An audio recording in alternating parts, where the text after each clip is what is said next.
Last night, the Golden State Warriors submitted to an absolute beatdown by the Cleveland Cavaliers, with them scoring almost 80 points in the first half and the game being almost over just by the second quarter.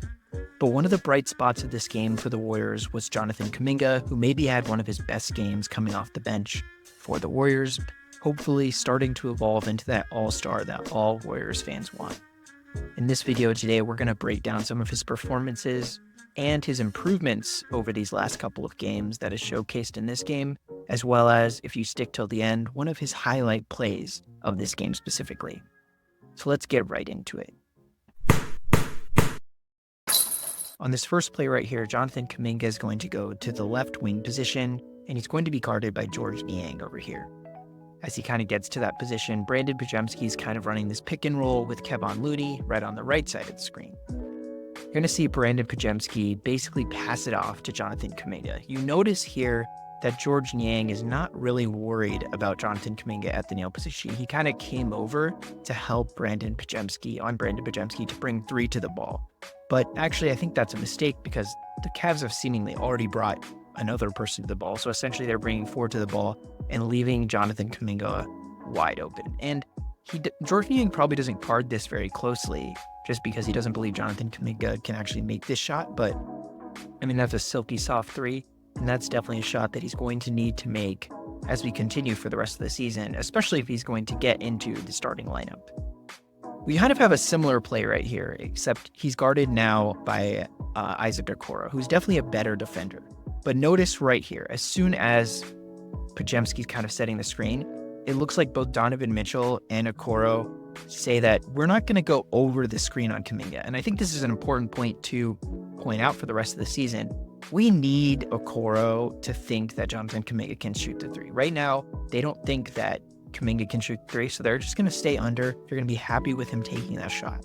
But that's not something sustainable for Johnathan Kuminga if he's going to really get to that all-star level, or really be the threat that even somebody like Andrew Wiggins on the Warriors is. They're going to need to have to chase over. And Donovan Mitchell kind of gets a little lazy here. Okoro eventually comes out to contest, as Johnathan Kuminga does have a little bit of a slower release time, which, definitely affects the fact that he can't shoot as well coming off a break sometimes, but he's able to make that shot. Right here, I'd say we're kind of in like pseudo transition and we're running kind of a play early in the shot clock. 18 seconds left. Johnathan Kuminga is going to come over and set a screen on Isaac Okoro to get Niang onto Steph Curry, which is, obviously a better matchup than Okoro, who's one of the better defenders in the league for sure. But instead of actually giving it to Kuminga or taking the ball off the screen, they basically avoid Ty Jerome completely and pass it to Draymond Green. And this is an incredible play right here. So we can even move this play back a little bit right here and just kind of show you, playing it back, just how well they orchestrated this. So it seems like immediately they're basically baiting Ty Jerome into getting level with the screen, knowing that Steph Curry obviously can just shoot if he has any space coming off the screen.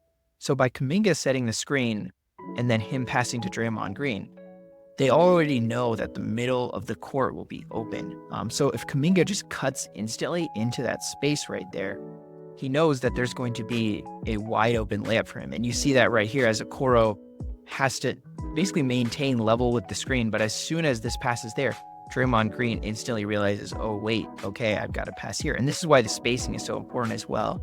You see you've got Moody in the corner who's been great from three-point land. And now Kuminga is just going to basically drive to the hoop now with an easy layup and dunk. And honestly, he probably got fouled a little bit there, but that's just an incredible play utilizing Steph Curry's spacing, which is something the Warriors definitely will use, I think, more towards the end of the game. As you see, the game's kind of over. They're up by 40 points at the end of the second quarter. But right here, one of the biggest defensive plays I thought that Kuminga made on the ball, specifically versus Darius Garland, who's really an excellent offensive player.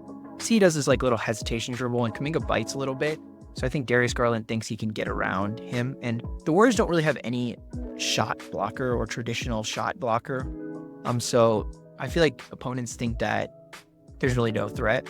But Kuminga is actually able to come over kind of from the weak side and block that shot. And his ability as a weak side defender in the drop coverage, in the painted area is going to be really important for the Warriors this season because he is super athletic, he's super long, and that's what they hope for from the Warriors. Now, here's kind of one of the last plays of the game that I wanted to highlight with Johnathan Kuminga. Play Braden Pajemski dribbling the ball up the court, and it's kind of, I don't want to say garbage time yet, but feels like garbage time at this point. But Kuminga needs to get in the minutes, he needs to get in the time. So he kind of gives the ball up to Looney at the top of the key. He's guarded by Mobley. Then they kind of hand off the ball, doing a little bit, but they end up with Johnathan Kuminga getting the ball under the rim. Now let's play that back just a little bit just to see how he gets open right here.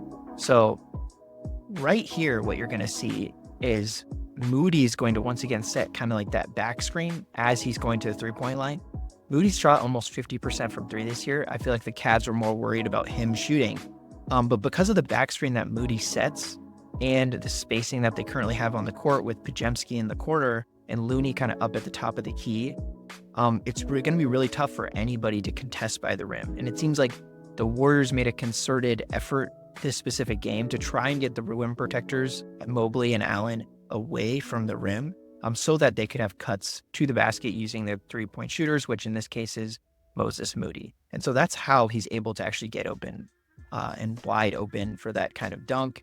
And Donovan Mitchell does a great job of trying to recover, but you're not going to do anything except get dunked on when Johnathan Kuminga is going up over you and already ready to kind of dunk the ball, and you're not like 7 feet tall. So that was kind of the amazing play that he had this game. If you guys liked this video, please like and subscribe. And if you want more Johnathan Kuminga content, please feel free to like and subscribe. Thank you.